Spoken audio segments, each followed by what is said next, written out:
Post game live, Sunday edition. Knicks go down in Orlando, 131 to 117, despite a dominating performance by Trey Burke, a revitalized performance by Enes Kanter. Knicks just couldn't close out. We're gonna get into it. We want your takeaways. Give us a call, 657-383-1509. We're gonna give you our takeaways. We want to hear from you guys, player ratings, all that. So we're gonna get to it right now. Knicks Fan TV. Y'all watching Knicks Fan TV? All right, bro.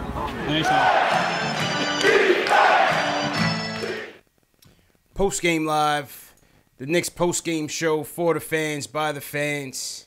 If this is your first time on the channel and you're a diehard Knicks fan, hit that subscribe button below and the notification bell so you don't miss anything. CP from the Knicks Fan TV, my man Alex Wolf from Posting and Toasting. Sunday usuals, Al. What's going on, man? How you feeling, bro? Sorry, you're on mute. Go ahead, man. How you feeling, man? This is becoming like a tradition, you and me. Yo, on man. Sunday nights. Yeah, man. Sunday nights. It's like appointment YouTube here. Yeah, appointment YouTube. That's forget it, Walking man. Dead. Forget all that. Forget all that, man. Forget Game of Thrones when it comes back. This is Sunday Night Knicks, man. We got bigger fish to fry over here, man. You know what I mean? Yeah. But yeah, always glad to have you, man. Always glad to have you. Shout out to everybody watching, wherever you're watching from. Twitter, YouTube, Facebook, Periscope, Posting and Toasting, Knicks Film School. Shout out to everybody watching, wherever you're at. Like I said, if you're a diehard Knicks fan who likes to talk Knicks, hit that subscribe button, hit the follow button, and the notification bell so you don't miss any more shows. Once again, Knicks go down 131-117. Before we get into the takeaways, real quick, I just want to share something with the viewers. We partnered up with the Knicks Film School. My guy JB and Jonathan Macri at the Knicks Film School. They're very big on charitable givings. If you came to the Dallas Knicks watch party the other night, we were able to raise about $700 to the Garden of Dreams Foundation. So that was a great night. They wanted to start a Thanksgiving drive with Feeding NYC, which is another charitable organization. The initial goal was to raise $350. We've now raised almost $3,000. As of this morning, this is enough to feed at least 80 families in the New York City area. We are looking to push the bar a little bit more. If you are interested in contributing, I have a link in the video description and also in the comment section. You have until Monday to submit any donation. Anything you have to give, be sure to give, man. It's going to a good cause, and it's going to make sure that other families in the New York City area can enjoy Thanksgiving like we do. You know, there's always somebody less fortunate than us. So this is just a great gesture by the Knicks Film School, and happy to be a part of it as well. All right, so once again, the link is in the YouTube description, and you have until Monday to submit any donations if you're interested in joining the cause. All right, Al. Listen, man. 131-117 loss. 5-game losing streak. You know, the game starts off similar to the last game against the Magic. You think it's going to be another blowout. It was certainly heading that way after the first quarter. We were down by as much as 19. Second unit comes in, led by Trey Burke, Enes Kanter. The defensive prowess of Frank Ntilikina and Damian Dotson. That second unit came in and closed the gap. Second half, it just wasn't meant to be, man. I thought Jonathan Isaac and Vucevic kind of killed us out there on the boards, and we just defensive lapses, too many defensive lapses, and Orlando gets away with another one, man. What were your takeaways from tonight's game? Yeah, I mean, I think a lot of what you said, they came out kind of flat against this Orlando team again, and naturally, Orlando had Aaron Gordon this time around, which certainly helped. He killed him in the first quarter. It was like a total annihilation. He just destroyed the Knicks in that first quarter. Mitch Robinson got in foul trouble, which certainly doesn't help your interior defense. Facts. That's like the one thing that he's got to watch, at this point in his career, is he can't get in foul trouble, because he's kind of like their only real rim protector right now. Yeah. That's not something that Vonleh and Kanter particularly do. Facts. Other than that, like, it was just, I don't know. It it's just weird that Fizdale keeps preaching about trying to find his perfect starting lineup, and this one has just gotten smacked around the last few games.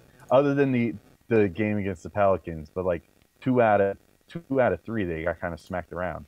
They didn't come out very very strong. So it's weird. It's like such a weird balance that he's trying to strike right now with these guys. I don't envy him at all. The situation that he's in, where you got a bunch of like land of misfit toys kind of going on. A lot of second draft, former first round pick type dudes. Yeah. Some guys that are first rounders that are trying to figure expiring their stuff contracts out, like as well. Frank. Yeah, expiring contracts like Cantor. Cantor's clearly looking out for his, like maybe more so than the team some nights. It's a weird balance that he's got to strike right now. But all in all, like, I actually thought he did an okay job with it tonight. It wasn't perfect, but Fizdale, did an okay job with it tonight. It wasn't perfect. He kind of the rotations were kind of funky right towards the end of the game. But all in all, it seemed like he kind of found some stuff that worked and rolled with it, and it got them within 3 in that fourth quarter. So that's about all you could ask when they were down 18 to start the game or whatever it was. Yeah, true indeed. I agree with all your takes. Fizdale is kind of preaching that. First, he's preaching that defensive culture. Then he's preaching, keep what you kill. Then he's saying, well, everybody needs to be evaluated. So, we're seeing a smorgasbord of lineups. First Trey was at the helm. Then it was Frank. Now it's Moutier's turn. Trey was the third guard. Moutier was the third guard. Now Frank was the third guard on the point guard depth chart. It's an unenviable position that Fizdale is in. But I continue to say, this is the year to do it.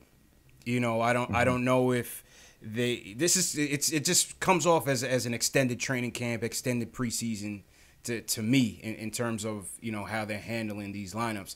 Obviously, the starting lineup that he's put in, this 4-guard lineup that he's put in the last 3-guard, in the last 2 games, defensively has been our weakest link.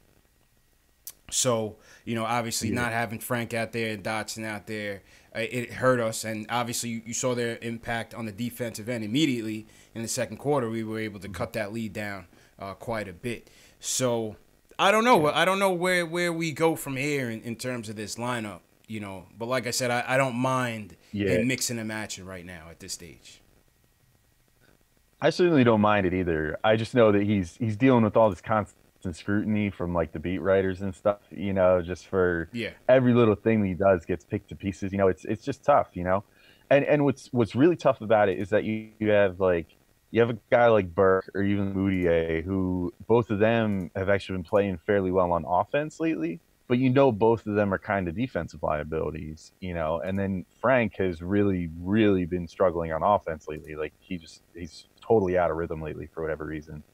But he's obviously like a stalwart on defense. He comes in and even if he's not scoring a point, he's doing stuff that's helping the tide turn, So it's like a weird, it's almost like deceptive, the way that things are going, because you might have someone like Moutier out there who might be scoring more points than Frank, but maybe Frank is actually affecting the game in more of a tangible way, even if he's not putting the ball in the hoop. It's so weird I can imagine from a coaching perspective, it's weird to try to solve this whole thing of well, where can I afford to put a guy in who can't do anything on offense, but is good on defense? What can I do to offset that? What can I do to offset these guys that are playing well on offense that clearly have their defensive limitations? It's a lot going on. I guess the skill sets of our players are so dynamic in turn. Like you said, it's very difficult for a coach. You may need a little bit of offensive fluidity, a little bit of playmaking. So do you go with Moutier, but he's not going to give you the scoring punch of a Burke, where you need that scoring. We're down by 8-10 points down that stretch. You need Burke in there, but you need defense. You know what I'm saying? So it's tough, man. It's tough for this coach, for real, man. Mm-hmm. But what you think about Burke, man? 30-plus points off the bench. The Pelican game seemed to have energized him. He's saying all the good things. He was in the doghouse for a little bit, but what do you think about Burke, man? Oh, he played great. It's like he's rediscovered something. It's kind of funny because it seemed like this time last week when I was on here last week, he came in and he played a pretty good game against the Magic a week ago, and then that game on Wednesday, he didn't even touch the floor, right? Which is very peculiar.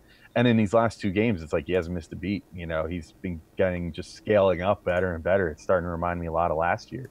He was just such an offensive force out there. I don't think he's necessarily looking to distribute quite as much as last year. At least it doesn't look that way. It seems like but it might just be he's trying to prove himself, to earn a spot sort of thing, where when you're in that mentality, you're more likely, I think, to look for your own shot when you're fighting for minutes. So than last year when he was just kind of earning his way up the ladder, and he started off as like a G leaguer, whatever. This year he came in probably with more expectations for himself, so then to get those DNPs, probably little bit of a different attitude under him, So, but I thought he was great. I mean, he was penetrating, scoring. He was doing all the things that you want Trey Burke to do at his best. Yeah. Finishing around the rim, finishing near the rim, drawing fouls, shooting with efficiency. I mean, he was shooting from mid-range a bunch, but he hit a couple threes also. That's certainly worth noting. It was just all in all like a really, really good game. He only hit 1 3, but he was taking threes, and he was looking confident taking them, which I think is important.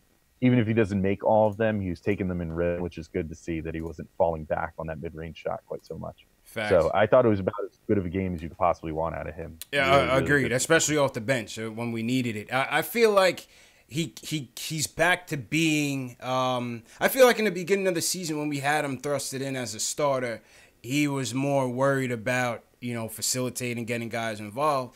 But I think we're seeing that's not his skill set. You know what I'm saying? Unfortunately, that's not it. So on the positive side, he gives us his solid offensive contributions. On the negative side, we see that the team only has a total of 12 assists on the night. And, the playmaking, ball movement, facilitating point guard is just not a strength. We just don't have that as a strength right now. Moutier tries to be that guy, and I think he still has the best tools of the three, but he's, obviously he's not that good. Yeah, Moutier is going to be up and down. I thought during the Pelicans game he played easily the best game he's played. Yeah, with zero assists. You know what I mean? Yeah, it was so peculiar, because it's not like he was stopping the ball that game or anything. Like Moutier definitely looks to get the ball moving. So does Trey. Yeah. So does Frank to a fault. You know what I mean? Frank looks to get the ball moving at the expense of himself constantly. Right. But it's just a matter of finding the right guy to strike the proper balance. I think, all in all, like Burke definitely has distributor in him. You know what I mean? Like it's something that he does look to do. Yeah. I just think lately it's just hasn't been the first thing on his mind, mostly because of the environment that's kind of been around the starting lineup for the Knicks lately, where it's very much like a cutthroat sort of thing where you really got to work for your spot. It's dog eat dog out there, man. You gotta just go to your strengths, man. Just go to your strengths. Yeah. All right, let's go to the phones. My guy Max from the Bronx wants to talk about the lineups. Max, what's going on, man? How you feeling, bro? Alex, CP, what's going on, guys? What's going on, man? How you doing? Yo. I'm angry, man. I'm not in a good mood, man. What's your gripe? Who's your gripe for tonight, Max? What happened? First of all, I'm gonna tell you what my real gripe. I'm gonna tell you what my real gripe is, right? Yeah. So I told you about like Sunday, I'm off Sunday, so I have extracurricular activities planned on Sunday, if you understand what I'm trying to tell you, because I know this is a kid's show, right? And I said, let me not do this because my Knicks are playing, and I'm a real Knicks fan, and I turn on the TV just to see them give up 45 points in the first quarter, and the reason why you took out Frank and Dot is because they got off the slow start, and this is what your new starting lineup is doing? Well, I mean, he doesn't make sense. What is it? Is it eat what you kill? Is it defense first? Which one is it? Because I don't know which one is it. It's getting to be a little confusing, man. It's getting to be a little confusing. I mean, Okay. how do you balance the lineup, Max, in terms of offense and defense? What do I'm you gonna think tell is you, ideal? I'm so glad you asked me that. That's why you are the number one host on the internet right now when it Thank comes you, to bro. Knicks. Thank you. Because you're gonna ask me the right question. It's simple. Frank at the 1, Dot at the 2, Hardaway at the 3, Knox at the 4, Mitchell at the 5. That is perfect balance of offense and defense.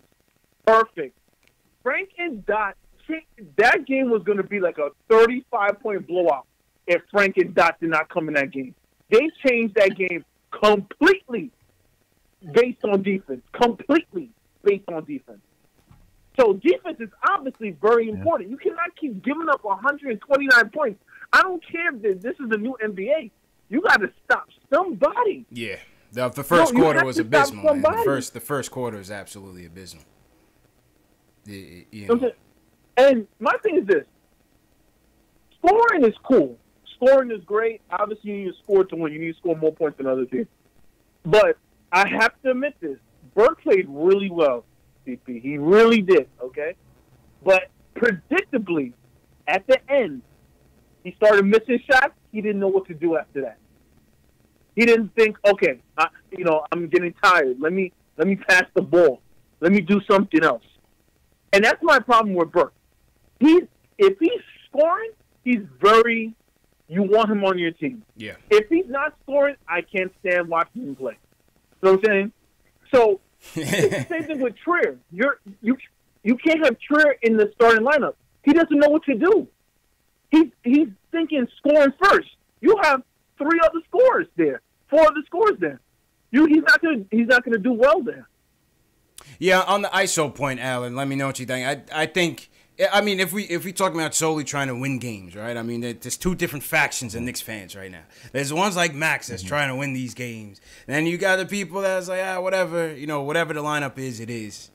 Tank away. I think we could dial it back with ISO a little bit, maybe bring him off the bench. I don't really see he's not fitting in this starting rotation experiment that Fizz has us in. And I feel like him and Burke are almost redundant, basically. What do you think? Yeah. In a way, sort of. I think Burke is more of a point guard than Trier is. Trier is, I think, closer to Hardaway than he is to, a point guard. You know what I mean?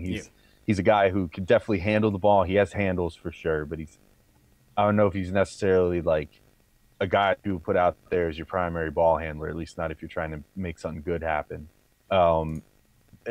I just think I do agree. I think the Trier's best role right now is to come off the bench, and maybe for his whole career that'll end up being his best role. Yeah, it's hard to say. It's so early. You know what I mean? Early, you can't. I don't want to put him in a box. CP, Go ahead, Max. Alex, CP. What is this thing about? I don't like the fact that, and I hope you guys bring this up after. Tanner kind of got sassy with the media. He's talking about, it's gonna get even more.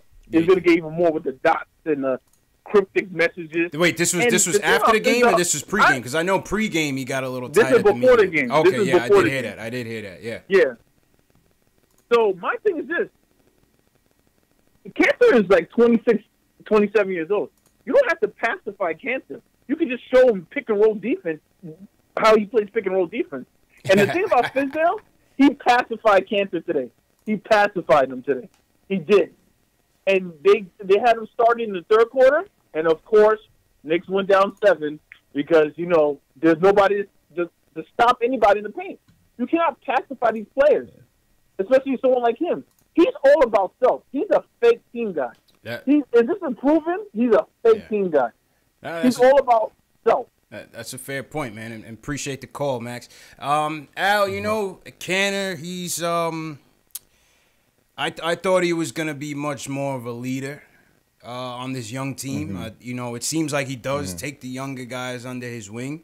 But again, there's 2 things at stake here, right? He's an expiring deal. Obviously, he wants to make max money. I see people all the time talking about, he's going to take a pay cut. He's going to take a pay cut. He switched agents last year. The only reason you switch agents is because you're trying to get that bag. You're money. trying to position yourself to get that mega deal that you feel like you earn. Obviously, on the flip side, we're trying to develop players. Development tank going on here. Canner seems to be lashing out a little bit at his lack of playing time. To Max's point, it seems like Fizdale kind of. I don't know. To be honest, I don't really think Fizdale, pacified him tonight. I think Mitch just got into way too much foul trouble, and Cannon was producing, so Cannon kind of earned those minutes. But what's your take on the whole Cannon situation as it stands right now? I think there's sort of two different Ennis Cantors. There's on-court Cantor and there's off-court Cantor. And off-court Cantor is a good dude.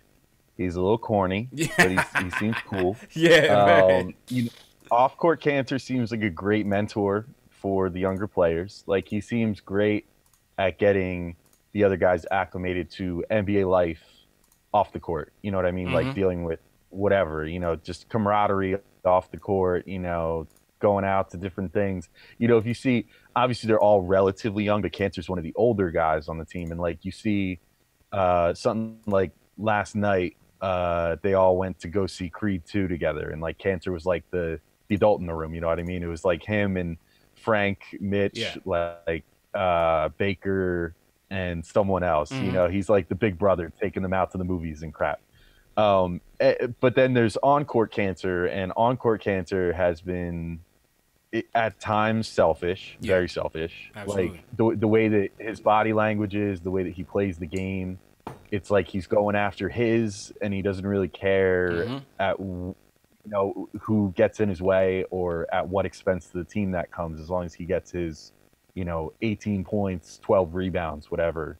That's his goal every night, is to try to make sure he gets those counting stats. So it's, and he hasn't been that like beat your chest, like, pump up vet, that he had been even like last year. True. Type of guy to go out there and like really be enthusiastic and get everybody else involved and that sort of thing. Indeed. And it's just, I don't know, it's weird. He's just been kind of sulky and pouty this year on the court. It's like if things aren't going his way or the team's way, it's like he just looks very despondent. And it's very, very like contrary to how he was last year on the court, when last year he was in many ways a spark plug for all his deficiencies. You know what I mean? Right. Yeah, I mean, it's a tough call, man, because it's kind of like human nature kind of kicks in. You have a guy here that's obviously trying to get his money. He's in a contract here. He's a young guy. He's talking all that all-star stuff, blah, blah, blah. And here he is. He loses his minutes to Mitchell Robinson, who is our future center, plays better defense than Cannon right now. And, so that's why his playing time has gone down. So I think it's interesting. It's an interesting dynamic. It's going to be interesting to see how they play it going forward. But what do you guys think in the chat? I see some chats going in on Canner's, some opinions on Canner. That is tonight's fan poll. At the top right, you'll see a little eye icon. Click on the icon and vote. What do you guys think we should do for Canner? There's a couple options there. Do you think we should release him? Do you think we should keep him? Should he start? Should he bench? Let us know, man. Let us know in the fan poll what you guys think. We're going to get back to the phones. We got Gene and we got Cash on the line. Real quick, once again, shout out to everybody in the chat. This is Sunday Night Knicks. Shout out to everybody watching on YouTube, Facebook, Twitch, Periscope, all that stuff, man. Definitely appreciate the support. If you're new to the chat, give me a hashtag new so we can shout you guys out. Also, if you're watching on the replay and you missed tonight's live, the replay of the live stream will be going on around the clock, starting from 12 midnight, 2 a.m., 6 a.m., 12 noon, and 2 p.m. So I know a lot of you like to get into the chat and watch alongside other Knicks fans, so that's your ability to do so. So if you're watching the replay, you could always catch the replay whenever you want, but if you want to catch it live, once again, you can catch it at those times, 12 a.m., 2 a.m., 6 a.m., 10 a.m., 12 p.m., and 2 p.m. That's all Eastern time. So the live stream will be on repeat. All right, let's go to Gene in the Bronx. He wants to talk about the refs. He says the refs killed us tonight. Gene, what's going on, bro? Hey, Hey, what's going on, guys? How's everybody doing? Good, man. How you doing, man? Great, great. Well, I'm a little upset with the referees. I mean, we got a young team, and we fight, and we scrap. Now, the games that we got blown out, I can understand, you know, we didn't play well in those games. But when we fight and go all in, it's tough to see the refs take the game away from us. Like the Bulls game, when we went into overtime, double overtime, and then they put this guy on the line to win the game with 0.2 of a second on the clock. I think they should let them play that out. Stuff like that. It kills me. Tonight, every time we went to the basket, we got contact, no call. They get touched, it's a foul every time, and one, constantly.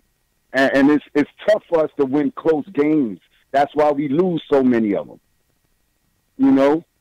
What's your take on that? Well, how do you feel on the referees? Think they're giving us a fair share or what? I mean, I didn't really see where we were at a disadvantage tonight. But I do think there have been quite a few games where the whistles do seem one-sided, especially on the road.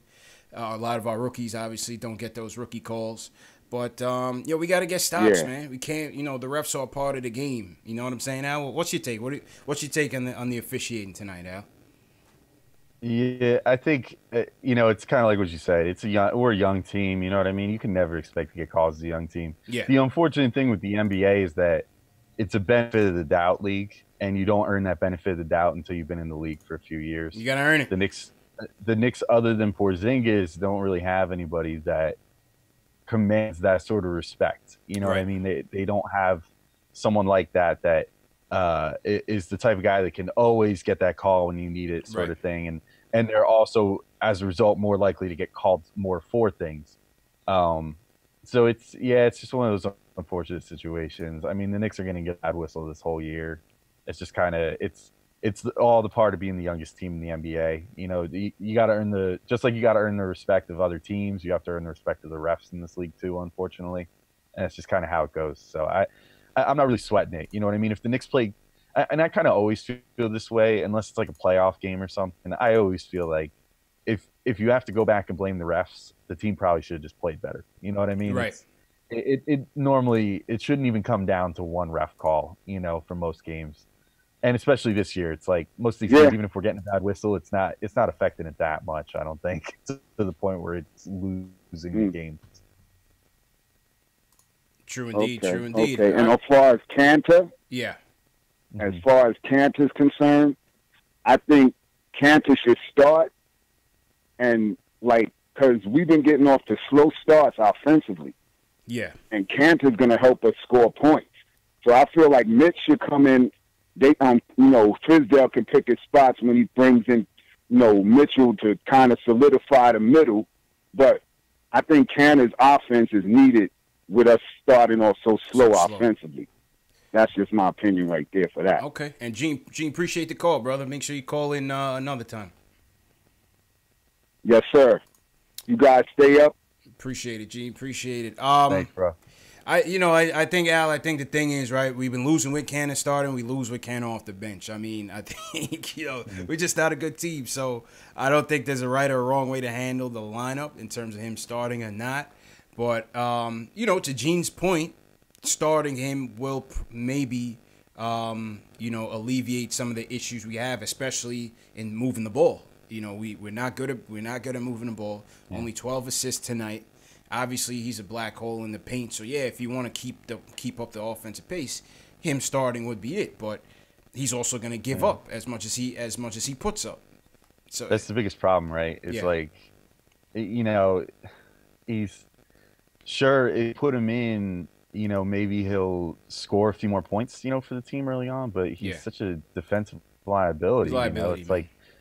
You saw it, you've seen it in almost every game lately. The second he gets in the game, it's just the other team is just going to attack him and pick and roll like over and over and over and over again, and it's just everybody has the book on him. Everybody knows that he doesn't particularly care on the defensive end. So you take your lumps with him on offense, and then you just get it back at least 1.5 times as much on the other end.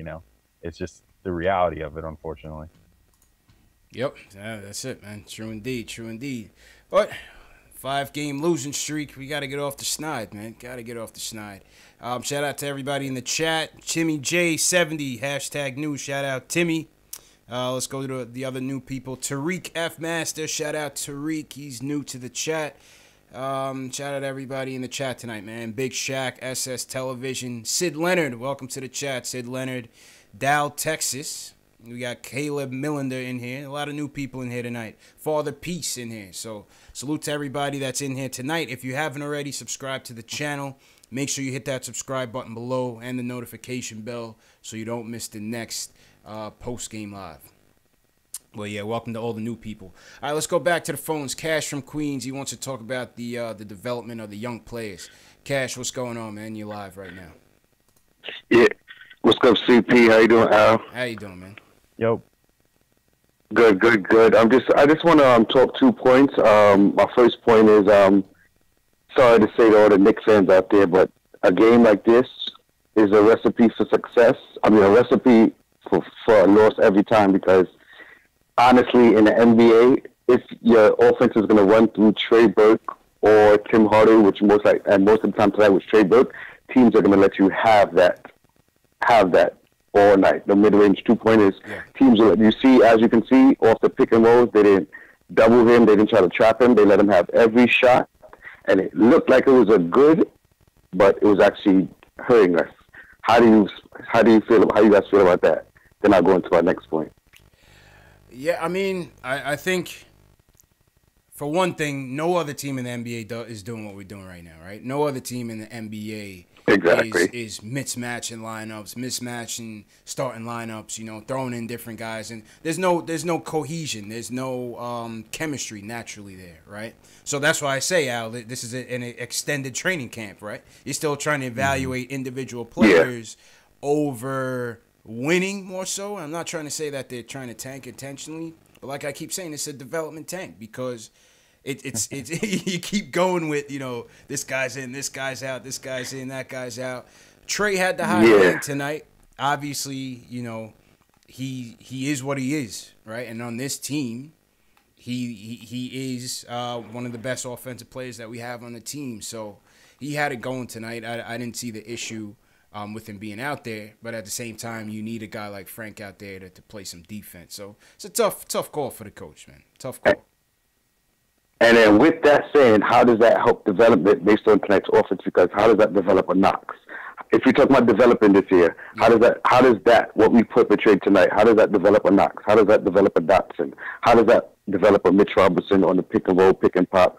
How does this offense, which, everybody clams for Burke to be in there because of what he does, how does him or Tim Hardaway, even the offense that they run, the down screens for Tim Hardaway almost on every second or third possession, how does that offense develop the players? If you're talking about developing this year, like I agree with Max. I agree with that lineup. With the Knox, Mitchell, and Tim at the front, with Frank and Dot in the backcourt. Because now you could, in that offense, you can get Tim off. You could also try to get Knox off. You could also, get Dotson off, pick and rolls with Frank, with Mitchell. And then obviously, because we already know what kind of player Zoe is, we already kind of know what Burke is. So the ceiling development is no more further than what it is. So if we're developing this year, stick to that lineup that Max said. I agree with that. And go through the ups, the downs, the goods, the bads, the uglies with that lineup. It's development. Because how does that offense tonight too? How do you implement KP if he comes back? Say he comes back this year. That offense cannot work with KP. So I have a lot of issues with, I agree with CP. No blame is on Fizdale. He's working with what he got. But if he's saying develop, let's just fully develop the young players. Well, Al, what do you think in terms of the offense? And we see like a lot of lack of pick and roll. Do you think it's the coach is not running it enough, or do you think the players just aren't executing enough? I think it's certain situations like tonight where there's just no offense being generated. I think there's definitely a tendency with this team to kind of just start force feeding whoever the hot hand is. Yeah. And I think that, and then everybody else kind of stands around and watches. You know what I mean? Right. That kind of happened with Burke tonight and Hardaway at times because they were both pretty hot tonight. I mean, they both had over 30 points. It happens with those two. It happens with Trier sometimes. It happens, with whoever the hot hand is. He stays with it. Yeah, but I think that that's a byproduct of being a young team. They're still learning that you can't just keep force feeding the hot hand necessarily. It works to a degree, but then the guys get tired. You know what I mean? And once they get tired, then it's to the detriment of the team to keep feeding them the ball, and they need to work on figuring out when to identify that.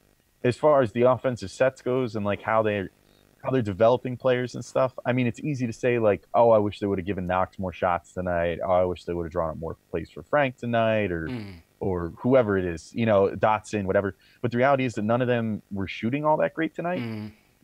So it's kind of difficult. Fizdale is still trying to put on at least a little bit of the impression that he's trying to win these games. Right.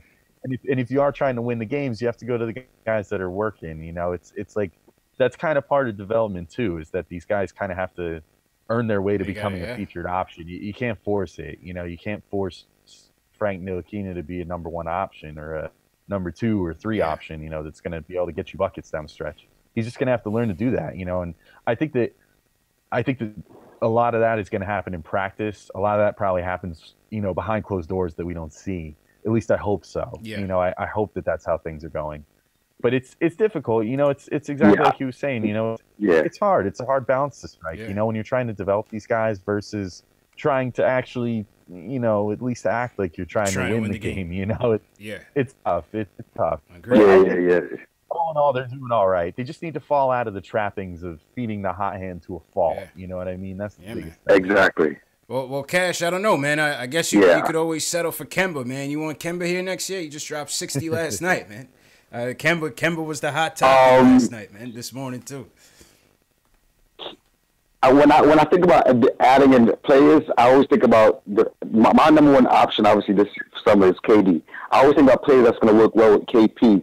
Kimba, there's a chance that he can work with KP, but he's another player. When this hand get hot, he goes. He's just going to keep gunning. Yeah. And then if we still have Knox on the team, how do you get Knox involved? Because I thought that going after the summer league, watching the summer league, I thought that Fizz was going to get, obviously Tim is our number 1 option. I thought he was going to go focus more on Knox being our number 2. If you have them 2 run off down screens or have them 2 running pick and roll, pick and pop kind of plays, you know what I'm saying? That gives the offense a little bit more open, more flow. It gives Knox touches. He gets comfortable instead of just standing in the corner, or every time he gets the ball, he has to set a screen because he wants to get his shots off because he believes he's a scorer too as well. So I'm all about development. The wins and the losses, I'm with you, CP. The wins and the losses, being competitive, I'm down with all that. But number one thing is development. Development. All right. It's development. So play the players that you got to develop. But have a good night, CP. Al, good. Have a good night too. Yep. JLS, I know you off, but it's a long season, man. You guys will keep up the good work. Y'all doing well, man. Cash, appreciate you, brother. Call back next time, man. Thanks, Cash. Yeah. Yeah, man. Shout out Jay Ellis. Sundays, he takes Sundays off to do his podcast, Nick of Time show and all that. Mm-hmm. But whatever, man. We got Alex Wolf in the building. The team is strong, nevertheless. But shout out Jay Ellis, man, and shout out Al for coming through. Oh man, what are we? What's our record? 4-13, 5-game streak. I mean, Magic. Give credit where credit is due. They're 9-8. They had some fairly impressive wins these past couple of games. Vucevic is a problem, man. Yeah, they're playing well, man. I mean, they're gonna finally look like a team that might be ready to start exiting rebuilding mode. Finally start being a team that can maybe make the playoffs. Did you realize that Vucevic almost had a triple-double tonight? I did not. I was just looking at the stats. He had 9 assists tonight. I did not realize that while I was watching the game. Yeah, 28 and 9. He almost had more assists than the Knicks. Yeah, my God. Man. He had the Knicks had 12. He had 9. Jesus, that's pretty bad.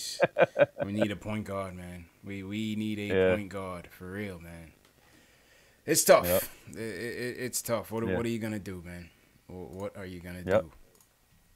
I'll see what's going on in the chat. Shout out everybody in the chat.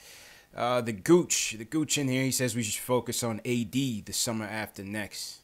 That'll be a beautiful thing, man. Shout out Anthony Davis. T. Williams, what's going on? Ace Bezel says Vucevic busted Canner's ass. Yeah, he sure did. He definitely did. Another guy, I mean, Vucevic is coming on late, you know, from where he was drafted. Jonathan Isaac, you know, people were writing him off as early as this year. He just got in, but he started killing us in that third and fourth quarter, man. And, of course, Aaron Gordon, you know, some late. You know, Isaac is a good person to look at for those that are kind of skeptical about Frank. You know, he's drafted in the same general range, same general skill set, rangy dude, you know, lengthy dude. And obviously he's more of a small forward, power forward. Frank's more of a whatever he is, point guard through small forward type player. But similar knocks on their game, you know, going into the draft and stuff, that, you know, they're mostly defensive players. It's going to take a while for them to fill out, for them to, you know, get their offense right, you know, to start looking for their own shots more, that sort of stuff. So keep an eye on Jonathan Isaac. I mean, it's kind of a similar situation. Obviously, a little different. Like I said, they don't play the same position. So Frank has the point guard learning curve as well, because ideally you're trying to make him into a point guard. But two players that are kind of winding through similar NBA paths through their first two seasons. True indeed. Ace says, how much did Aaron Gordon finish with? Aaron Gordon finished with... He killed us off. 31. 13 of 17 shooting. 31 points, plus 13 on the night. He crushed us in 29 minutes, man. Crushed us. Absolutely crushed us, man. Aaron Gordon. Jeez, man. Can we talk about Wesley Iwundu for a second? He finished a plus 21. Plus 21. Two points. With 2 points. Yo, I've never seen that. I've never seen that before, man. I never even heard Wesley Iwundu. Sheesh, everybody in Orlando was there's a similar story on the Knicks box score tonight. Frank with 0 points, 2 boards, 2 assists, and a steal, and a plus 10. Plus 10 for Frank. Oh shit, we might as well get into the player ratings, man. Let's get into it. That's an unusual score for Frank. But like I said, I think on the defensive end, and you know, he was obviously a much needed player out there for us. It's just that offensively, we're just not getting a lick out of this dude. Pause. But yeah, man, Frank is just not. I don't know, man. He's just lost his confidence or something, man. Something is just not clicking with this guy, man. Yeah, it's weird. And you know, there was the talk about, it came out this week, you know, that he's apparently dealing with not one but 2 strained shoulders, quote unquote. Frank? Yeah. How the hell you straighten your shoulder when you're not doing anything? I don't know. I mean, and the thing too is that strained is such like a BS medical term, you know, like it's a strain could literally be anything from like your arm is feeling a little sore to like you nearly ripped the tendon. You know what I mean? That could be like anything.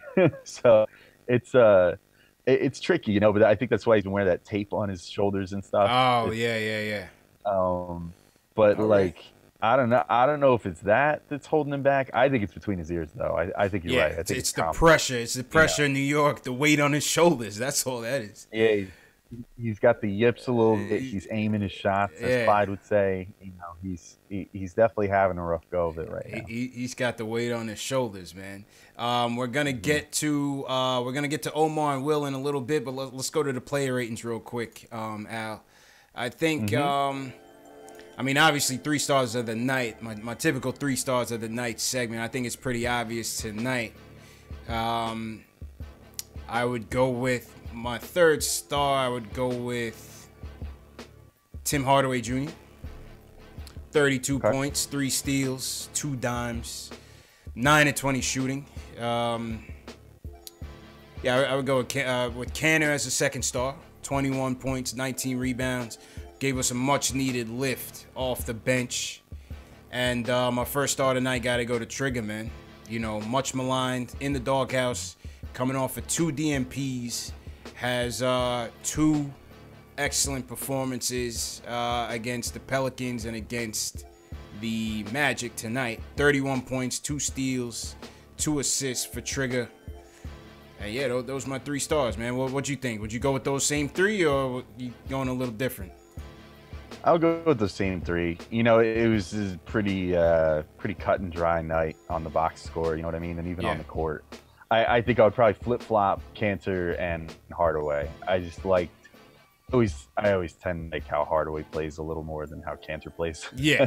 Cantor, like I said, I mean, this might be like one of those deals where like I'm projecting a little bit on how I feel about Cantor all the time by downgrading him 1 star, but he's definitely the 3rd. I think Hardaway was the 2nd, and Trey was definitely the 1st. I mean, he's no doubt. Yeah, he was the guy. He gets the game ball tonight. He was dynamite tonight. What's your rating on Trey tonight? 1 to 10. What are you giving Trey tonight? 1 to 10.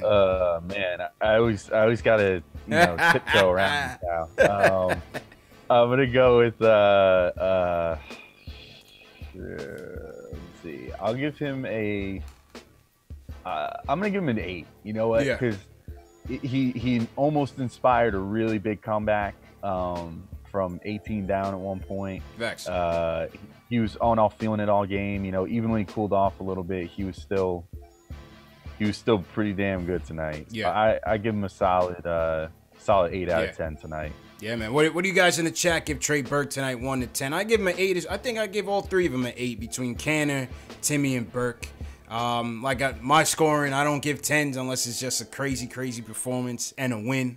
9s, I typically give for a win, and I think they earned 8s. I think all 3 of them earned 8s, even though we didn't get the W tonight, man. Would you change Timmy or Canner from an 8 now? What do you think? I'll also give Tim an 8. I'll give Canner a 7.5, just again for bias. Yeah, Canner gets a downgrade. His defense, obviously, in the stretch. Vucevic ate his lunch. Yeah. You know what I'm saying?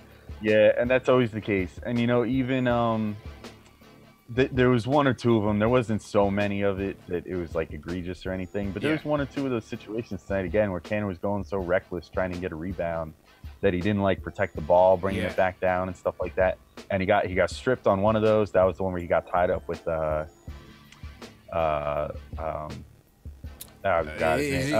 Briscoe. Isaiah Briscoe. Yeah.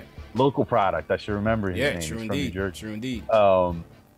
He got tied up with him after he kind of like the ball down, was loosey-goosey with it. And then there was another one late in the game where he was going up for a board and it like bounced off him and went out of bounds or whatever. Just kind of those little in between the ears, man. Cantor going for the boards ones, In between the ears for sure, man. What do you guys think in the chat, man? What's your ratings 1 to 10 for Canner and Tim Hardaway Jr.? Delano says he gives Timmy a 6. I mean, I thought Timmy gave us a spark in the 3rd, man. He kept it close in the 3rd. I thought Timmy played fairly well. Some people, just like I was just saying with how I have my like built-in dislike to Cantor in many ways. Some people got the bias for Timmy, right? Yeah. Man, Tim could be in the middle of dropping, an efficient 30 points, and there's gonna be people that are ragging. Still not happy, man. They're still not happy. Delano gives Canner a 6. Delano, tough score for Delano. Wilkinson Cherry says he gives Canner 8.5. Okay. All right. Not too bad. Yeah. We got to get some W's in here, man. Definitely got to get some W's. Desperate for some W's. Let's go. Go ahead. I think they're going to be few and far between. Yeah. The W's. Gary Singh, it's Timmy feeling 8. more and more like that. It's going to be a long one, man. Above the Rims gives Timmy an 8. Keith Sinclair, Timmy a 7. Above the Rim, 7 for Canner. Sherwin McKenzie gives Tim a 5. Oh, Sherwin, that's who you talking about right there, man. That's it. That's Sherwin right there. He gives Tim a 5. The Gooch says Knox looks lost. I don't know. Is that just his look, or what do you think, man? What are we gonna do with Kev, man? I think he's a little. I don't know if lost is the right word. Maybe a little bit. That's the right word. I mean, you hate to say it because you want him to succeed, but facts. He's definitely he's going through his rookie stuff. You got to consider like he's a solid 6-7 games, whatever he missed. He's behind the curve right now. He's still playing catch up from having his ankle hurt for the first from the 3rd game through whatever game he came back, the 10th, 11th. I don't know. But I think he's coming along. You know what I mean? It's going to be a development process with him. He's so young. You know, he was pretty raw coming in. He showed some scoring ability, but he definitely needs some polish on the defensive end and learning how to play defense. Yeah, more so than anything. But got to work on his defense flashes big time. Yeah, got to work on his defense big time. Yeah. But you see flashes with him, things that he already does at an NBA level. Like once his shot starts falling, he's already pretty good at getting open. Yeah. He's gotten quite a few open looks from three and stuff. He's just not canning them, you know. So once that comes around, that's good. He's already a kind of a beast in transition. You know, like the one man break, he's already pretty good at that. So it'll all come around. You know, of course he looks lost. He's a rook. You know, it comes with the territory. Yeah. Except for the exceptional few that come in and tear the league up right away. Rookies almost always look takes lost time, right man. away. Takes time. You know, you look at I mean, De'Aaron Fox. He's taken a leap. You know, that's one guy I think of between last year and this year. He's taken a huge leap. Now he's pretty dominant. You know, obviously Donovan Mitchell, you know, caught the league by storm last year. It's gonna be interesting, man. Maybe it'll be Zion for us next year, man. I don't know, man. I sure hope so, man. Could be a Zion move next year, man. Could be a Zion, Barrett, Reddish, whatever. I don't care. Whoever, man. Just someone awesome. Facts. Someone awesome. That's what I want. Bring it on, man. All right, let's go back to the phones. Who we got on the line? We got Omar from Manhattan. He wants to talk about Fizz and the development of the young players. Omar, what's going on, bro? Hey, what's up, guys? How you doing? Good. How you feeling, man? I'm good. I actually just wanted to talk about the lineups and the rotations that Fizdale's doing. I know you guys are saying it's a extended training camp, but the truth is, like, it's kind of uneven and it's a little hypocritical in the sense that the rotations are so inconsistent. He sometimes, you know, scraps them and switches it up at halftime. Yeah. If it's about development and developing the young guys, you know, you got to stick to, you know, at least a couple consistent five-man rotations, you know, throughout a game and through several games and get a real feel for it, you know, shuffling it in and out. I think that's why you're seeing, you know, the lack of ball movement, the lack of play movement, because these guys, the five-man rotations are not, and the five-man lineups are so inconsistent that these guys aren't familiar with one another. They haven't developed a rhythm with one another. Yeah. There's no chemistry. You don't see, forget just ball movement. You don't see players moving because it looks like they're stepping on each other's toes like it's the second game of preseason still because they're not getting consistent time together. And when you put, you know, varying different five-man groups, you see, you know, a 19-year-old kid like Knox get lost because he's like, oh, well, I've never played with these guys. You know, I played with a different four, you know, to start the half earlier in the game or last game, and I don't know where I'm going to get my touches. And you mix that fact with the fact that you have, you know, half these teams are babies, and like I commented after the Pelican game, like some of these guys haven't even gone through puberty, and the other half are these guys on one-year deals looking to play for a contract and fighting for minutes. Yeah, so a lot of conflicting. It kind of clashes with development. Definitely, I agree, man. Al, is this not a development tank, man? This is a development tank, man. I don't know if this is gonna work. It is, yeah. I'm not sure. I'm not sure what the end game is going to be. It's not a development tank because I think it's counterproductive. You said it's counterproductive, Omar? It's counterproductive. I don't even think it's a development tank because at the same time, Fizdale's like, well, you know, these lineups aren't winning, and you know, those were his exact quotes. That's what he said. So he's like, I'm shuffling it around until I find something I like 25 games in. But you know, teams take a whole season or even two seasons sometimes to develop chemistry. Yeah. And he scraps lineups after one game. Yeah. Al, wait. I just want to know what you guys thought. Like, if you really think it's being counterintuitive. Al, what do you think? I don't think it's necessarily counterintuitive. I mean, the reality is that you have so many. It's like I call like getting. It's not quite Thanksgiving yet, but getting towards the Christmas spirit. It's the Island of Misfit Toys, you know, that we have on this roster. It's a lot of guys that were flameouts, you know, that like Hazonia, Moutier, maybe not even flameouts. Was there even Hazonia didn't even get any burn on his homecoming, man. No.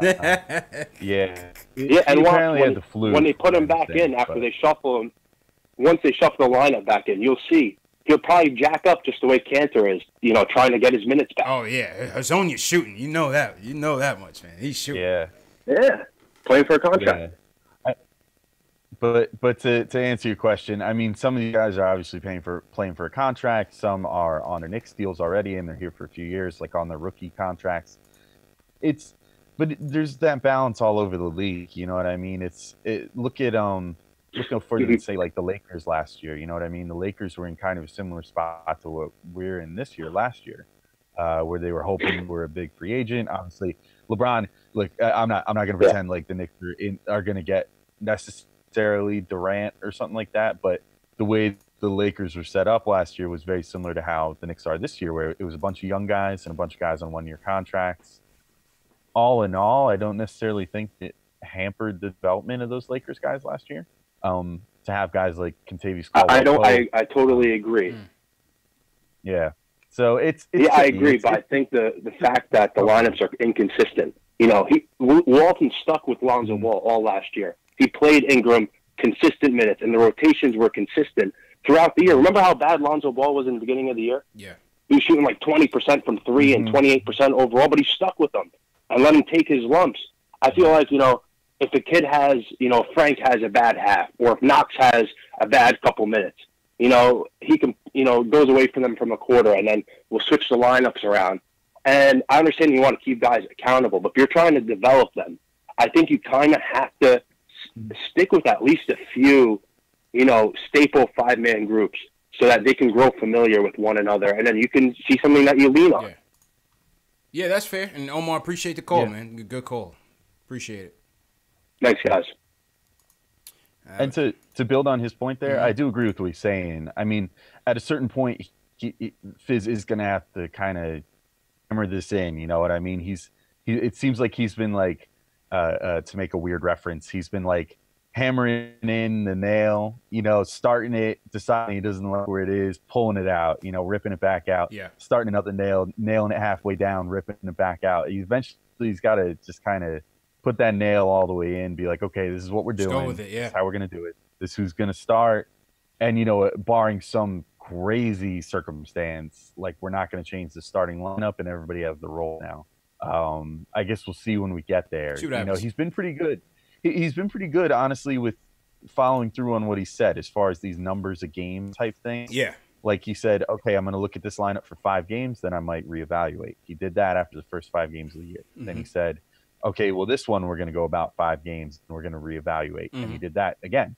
And then now he's kind of on this point where he's like, we're going to take it almost game by game at this point until we get to about 20 to 25 games. And once we get to that point, then I'll lock things in. So okay, I'll wait. I'll give him benefit of the doubt through about 25th game. And if he doesn't nail it down by then maybe we can start being like, look, man, you gotta give these guys a role. We need some stability here, Fizz. It's almost like infighting right now. Not like personal, like jawing at each other, but it's infighting for playing time. Because everybody's just trying to earn a spot. Yeah. And nobody knows what their spot is. I guess that's keep what you kill, right? I don't know, man. Yep.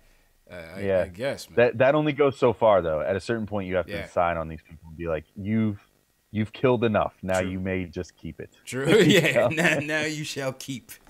Yeah, man. We'll see, man. It's the ups and downs of a rebuild, We'll see what happens. But shout out Omar. Thanks for the call. Ricardo Custer agrees with Omar. He says that's facts. Reaper Man also agreed with him. Shout out everybody in the chat, wherever you guys are watching from. YouTube, Twitch, Periscope, Facebook, all that good stuff, man. If you guys are new, and I missed you guys earlier, give me a hashtag new so we could shout you guys out. Smash that thumbs up button. If you guys are enjoying this stream, just smash that thumbs up button. That's the best way to support the channel. Subscribing to the channel, sharing it with your fellow Knicks fan. Super chats are always welcome. But most importantly, just smash that thumbs up and continue to participate. And that way the videos get promoted on YouTube and we get more Knicks fans here. We get more Knicks fans in the chat and more Knicks fans calling in. So that's how all that works. All right, let's go to Will from Long Island. He wants to talk about Cannon. Will, what's going on, buddy? Hey, what's going on, CP? What's going on, Alex? How y'all doing? Good, man. How you feeling? Yo, what's up? Good. Listen, this is what I want to put up because I saw the last stream and it seemed like you were really ticked off with Canna. It seemed like you got a really short fuse and a really short leash when it comes to him, right? Yeah. The only reason, and at this point, y'all can say, because I've been looking for a fan club to join, so I'll be officially part of the Keep Anna's Cancer fan club, you know. With me and Jay Ellis, I'll be officially part of that. But overall, what did you think about Canada's defense overall tonight? I mean, I thought it was still spotty, you know. Aaron Gordon still did what he wanted to do. Vucevic still beasted. It wasn't great. You know what I'm saying? It wasn't great. But are you completely closed off for the fact that Canada can at least be respectable when it comes to his defense? Because it just seems as the games go on that he wants to get back into the starting lineup. You know, Mitch, I love him. He's going to be our future. I love Mitch overall. But we keep seeing every game that these starts are slow and they're sluggish. No matter what you want to say about Canada, he is a go-to guy that you can always run a play for. You can always get those points in, you know. And even if you want to, like, pull him early at the beginning of quarters, just if you don't like him, at least give him the start so he can try to give us a fighting chance come every, you know, first quarter. That's how I feel like.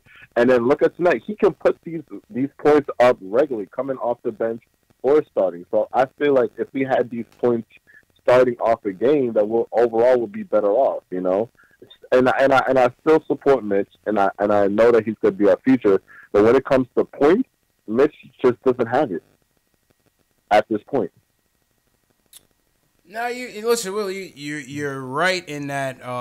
You know, Canada does bring offense, but at the same time, you know, I feel like whether it's starting off the bench, you know, he could still bring that impact.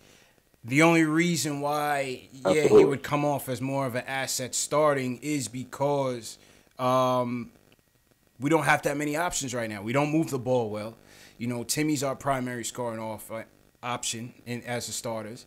And, you know, we got off to slow starts on offense. So, obviously, bringing in a Canner who's going to be a rebounding and points a double-double guy, that will help. But if he's giving up equally as much in the paint, at some point we got to get stops, man. I mean, now what's your take on it? Yeah, I feel about the same. I mean, I was going to say, to answer the earlier question of, like, am I totally convinced at this point that Cantor can't get better on defense? I kind of think yes, which, like, I hate to say it because it's weird, right? I was talking to someone about this the other day, and I said it's kind of a weird thing that Cantor and Tim Hardaway Jr. are almost the same age, and yet I feel like a lot more hope that Tim is going to add things to his game than I do with Cantor, because Tim just seems to care more about adding things and getting better at stuff, whereas Cantor just seems like he just continually wants to get better at what he's already good at, you know, and defense isn't one of those things, and he just doesn't seem to put that much effort into it, you know. I mean, listen, that's fine too, man. Every player is not going to be a good two-way player on both ends. You know what I'm saying? But with him, it's like it's not even respectable, his defense. Yeah, no, he's at best like maybe average. And that's on, like, his best night. And at worst, he's, like, unplayable on defense. You know, it's just awful. He's like a turnstile. You know, the thing is, my opinion. Yeah, and I agree. And the thing is with Ken and Will, and you're right. I did get on him in the last show because I don't like the energy that he's bringing to the team. I thought we got rid of that when we got Noah, when we kicked Noah out of here. I didn't like that. That's not necessary. It's not whatever it means. It may not mean a bad thing. It may mean a good thing. I don't care. It's bringing negative attention to the team in a market where, you know, the media feasts on that. You know, it's a cesspool. They feast on negative energy. Like I don't even want to say that word because I respect some of these guys. You know what I'm saying? That's my whole thing about Cannon. Yeah, I respect that. All right, I respect your opinions. I respect it, but either way, anytime y'all want to get these hats into the, you know, Canada fan club, we got room. We got a lot of room. So, you know. I don't know, man. People in the chat are not with that. They're not with the Canada fan club. They told me to boo you, man. Yeah, so I can see. I gotta. The chat, Knicks Nation is not happy about the Canner fan club, man. So we had to boo you, Will. But appreciate the call, man. Definitely call back. All right, we're going to keep it strong. Y'all have a good one. All right, man. Absolutely, Appreciate absolutely. it. Peace, Take care, y'all. All right, take care. Have a good one. Yeah, the chat wasn't feeling Will on the Canner fan club, man. I mean, I don't blame him. You know, I could see where some people enjoy parts of his game, though. You know, especially if you're a fan of like the old school brand of basketball. On offense, I mean, he does do some great stuff. You know, it's so difficult to reconcile that with the stuff that he doesn't do on the other end. You know, Facts. Let's see what the chat says about Canner. Let's see what the chat says. Louis Leon says he's terrible at best. CH says every team knows put Canner in the pick and roll and you got him. This is the problem. Yeah, that's true, man. It's a chess game, and that is Canner's Achilles heel. The Gooch says Canner won't be here next year anyway. And that's my point as well. Swiss Cheese D, T. Williams about Canner. Swiss Cheese D. SS Television says Canner plays defense like Neo in The Matrix. Reaper Man says Mitch and Canner should start together. What do you think about that? If you start Mitch and Canner together, Al? I'm not sure if that works so much. I don't know. I mean, I don't really think it would. I think in some ways it wouldn't be too different than when you start Mitch and Vonleh together. Right. I think the Vonleh is kind of like a version of Cantor that isn't quite as on offense, but is definitely better on defense and about his equal as far as rebounding goes. Mm-hmm. So it's like a weird balance you might strike there. Like maybe Mitch would be able to cover up for some of Cantor's weaknesses, but the reality is that Mitch would be the guy that would get pulled out to the perimeter, and Cantor would still be stuck in the middle, not defending anyway. So, and then Mitch would be trying to have to run in and help and, you know, that sort of thing. Yeah. Whereas like Vonleh, you know, can hold his own in the middle if Mitch gets pulled outside and vice versa. You know, you wouldn't have that same security blanket with Cantor. So I don't know how well it would work. I don't know if maybe Mitch is enough on defense to counteract Cantor. Let's just say I don't think Mitch is there yet, because I think Mitch would fall into some of the trappings that he fell into tonight, and he might end up with foul trouble. Yeah, some boneheaded fouls by Mitch tonight, but you know, we figured that would plague him all season, so that was a surprise to see that with Mitch. I wasn't surprised to see. I mean, I've actually been pleasantly surprised with how little Mitch has been fouling thus far. It's been pretty good. So tonight was kind of an outlier, which is good. It hasn't been normal for him. True indeed, man.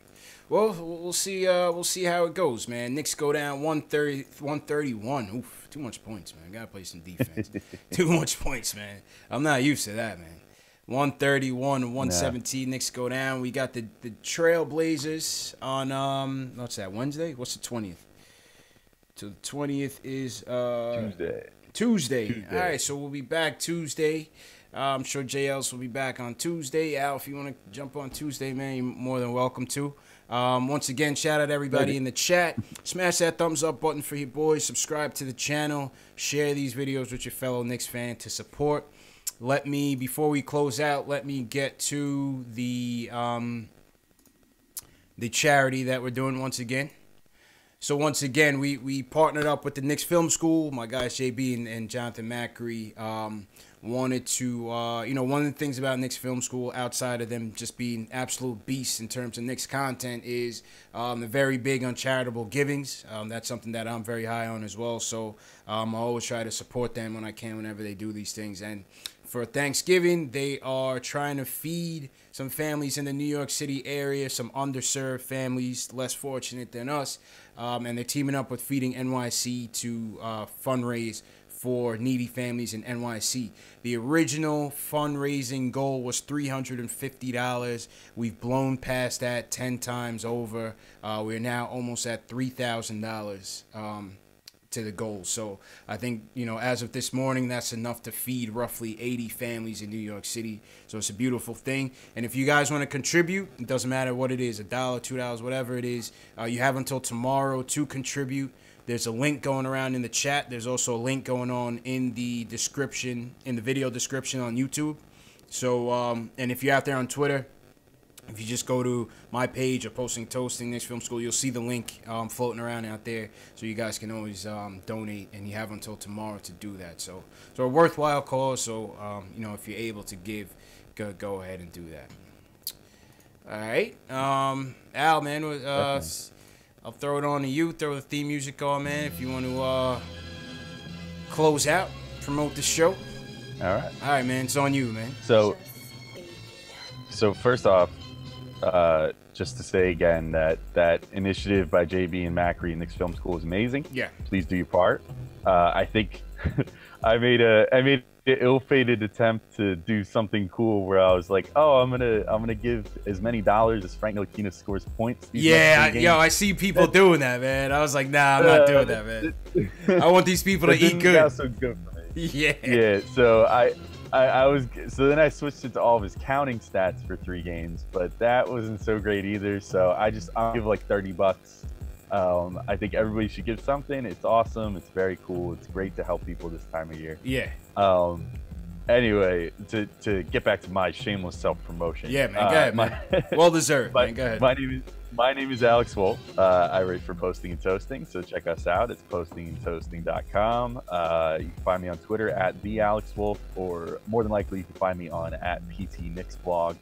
That's the Posting and Toasting handle. And and then of course you can find me on Knicks Fan TV. Seems like every Sunday now. Sunday nights, man. Sunday nights with Alex Wolf, man. You know what I mean? Always appreciate you coming on, man. You're a tremendous asset to the show, man. So definitely appreciate a relationship we're starting to build with Posting and Toasting as well. Shout out everybody that came through tonight. Sunday night Knicks, tough loss. We'll bounce back again. Hopefully you guys will join me back on Tuesday. Probably start about 10 p.m. Knicks versus Blazers. Dame Dollars coming into town. We'll see what happens. Hopefully we can bounce back. But yeah, man. Once again, if you guys just came in late, and if you guys always like to watch the live streams with other people in the chat, the show will be replaying live at 12 midnight, 2 a.m. Eastern, 6 a.m. Eastern, 10 a.m. Eastern, 12 noon, and then 2 p.m. Eastern. So you can always, jump in, jump out. If you want to jump in, talk about the game with your fellow Knicks fans, the chat is always going to be open basically around the clock until half day tomorrow. So, that's just something that we do to give back to you guys because, like I said, we're trying to build a community here. So, once again, man, appreciate everybody for coming through. Keith Sinclair, Above the Rim, CH, James from Flatbush, the Nets fan who comes into the Knicks show. Shout out James from Flatbush. Appreciate the support. Reaper Man, appreciate you. Dubs Revo, Ricardo Custer, shout out to you guys. Jamal Simpson, appreciate it. Quiet Money, Reaper Man. Well, whoever else I forgot, appreciate the support, man. All right, I'll see you guys on Tuesday. Peace.